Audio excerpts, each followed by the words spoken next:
It finishes then Newcastle 1, Manchester United 1. Let's just see what that means for United's position in the table. Remember, favourites are finished in that fourth spot and take the fourth Champions League place, but they've got a lot of work to do as it stands. Currently, they sit 7 points adrift of Arsenal in fourth. They do have 2 games in hand. Well, Frank Leboeuf joins us to discuss this game, but Craig, I'm kind of drawn to you first. We'll talk about Newcastle in a minute, because Newcastle were excellent today, certainly their best performance I've seen them put in. But really, the story here is Manchester United, how bad they were. Yeah, well, bearing in mind the opposition, Newcastle, 1 win all season, 1 clean sheet all season. That puts it in, fighting and scrapping and new manager and desperation. However, that was stunningly bad. Stunningly bad again. Maybe it's just time. I know Conte goes into Tottenham, and I know the time difference is slightly different. At the start, it was, and all of a sudden now the wheels are turning. Starting to see the influence of Conte, the work rate at Tottenham, the running, the stats, the results, the performances. I saw a little bit in Rangnick's first game against Arsenal at home, I think it was. The rest of it, apart from a formation change to this, I think, stupid formation, and I've played it at Celtic, and it was unsuccessful. With good players, Moravcik, Berkovic, Larsson, Viduka, Lambert, couldn't make it work. Right. And yet they're trying to make this formation work with people who are not particularly hard workers. I don't understand it. So in theory, if Solskjaer had been managing this Man United team today, I don't think it would have looked much different to that performance. I've not seen anything from this German coach to see what his input is. They were so bad, Chad. They were.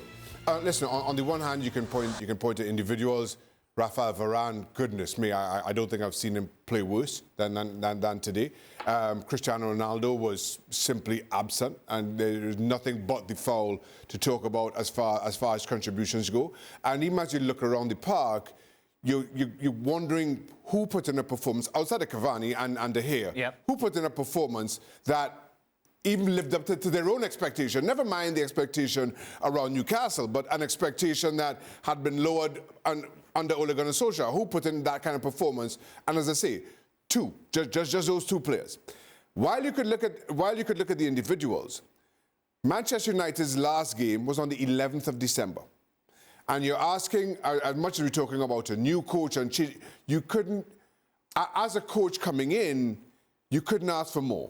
In that you have a couple of weeks off, I get to work with my squad, everybody's affected by COVID and injuries. That is an excuse for no one, and we'll offer it to no one. So Rangnick has had 2 weeks to at least get some pattern around this around Manchester United, and in this game, it was just totally absent. And now 2 games back to back, Norwich and Newcastle, the bottom 2 teams in the league. They've been awful, haven't they? You win 2-1 in aggregate. Yeah. Against the 2. A Norwich team who got spanked by Arsenal yesterday, 5-0. Exactly.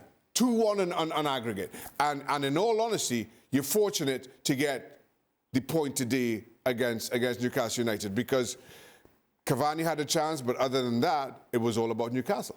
Frank, are we being harsh?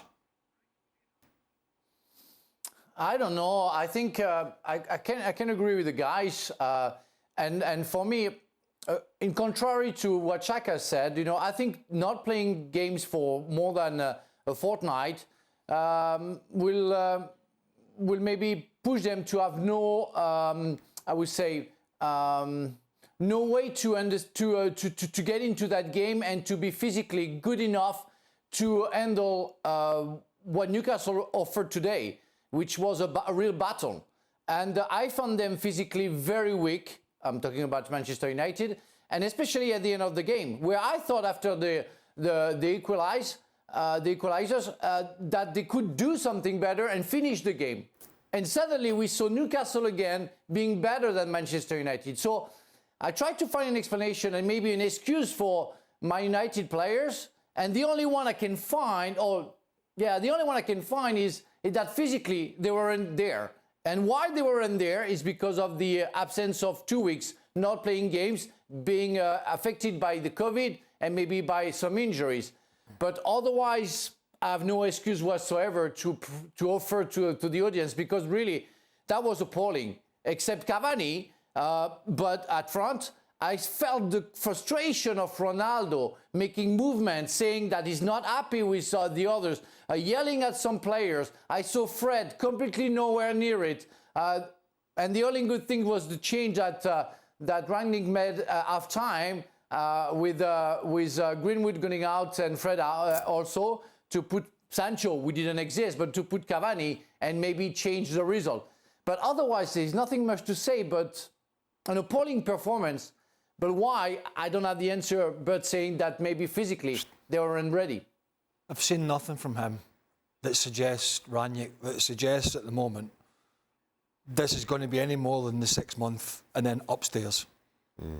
Up. Go and talk about, he wants to talk about, he wants to come into a press conference and talk about restructuring English football. Yeah, he wants to shut up he wants to get rid of the league and start trying to restructure this team and this football club, right? Because nothing apart from formation has changed yet. Listen, let me put this 2 week break another way, right? Oh, this break for COVID and training ground shut and blah, blah. A couple of weeks ago, we talked about a Tottenham v Liverpool game and how Liverpool had been playing and Tottenham had this break because of the issues. And how would that break affect them coming into the Liverpool game? They come out the traps in London, and it was a great performance, a great game, but it was clear signs from Conte and their team. They'd worked on the training field. It was like, wow, that was a bit of a difference from the first couple of games when he was in. He really got, and then it's been a progressive that way. So let me put it one way from Ralph Rangnick and Man United and the Man United fans and anybody else. What the hell do we hear from managers all the time? Well, I don't have time to work with my players on the training field because I've got all these games.